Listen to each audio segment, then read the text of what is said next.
Okay, Blaine, thank you. Joining us now live in studio to talk about what happened with health care early this morning and what might happen next. We welcome our good friend, Dr. Lee Hanna, Assistant Professor of Political Science at Wright State University. Happy Friday. Happy Friday. Always good to see you. We went from repeal and replace to repeal to skinny repeal to what? Where do we go from here? Yes, that's an excellent question, and I think your guess is as good as mine in some ways.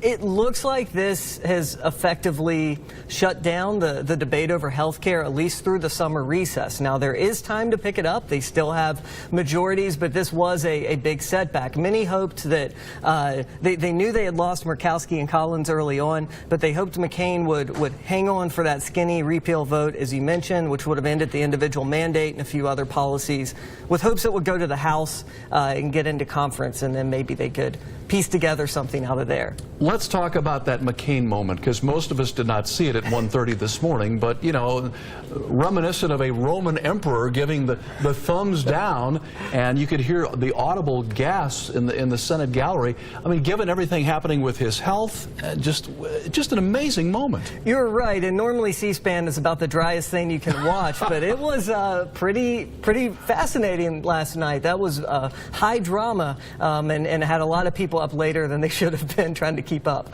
It was very close. The vice president was there in case a tie-breaking vote was needed. It was not. But, Lee, I guess maybe what surprises some people on this, you've got a Republican president, you've got the Republican in charge or in control of both the House and the Senate. You would think in this first two-year window, this is their chance to get things done. Not really happening. What do you think's going on?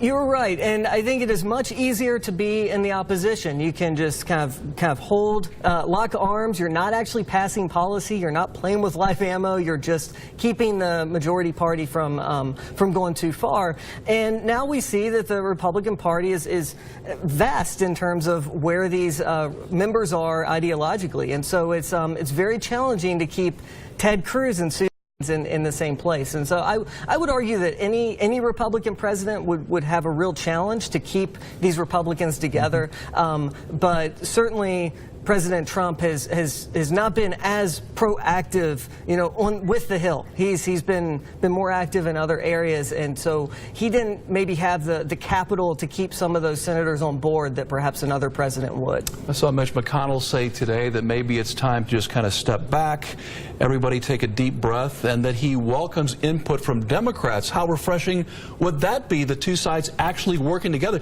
That's the way things used to get done in Washington for many years. Now suddenly everybody's dug in and nothing gets done. Sure, yes, it would be a fascinating process. I think that is one of the options moving forward.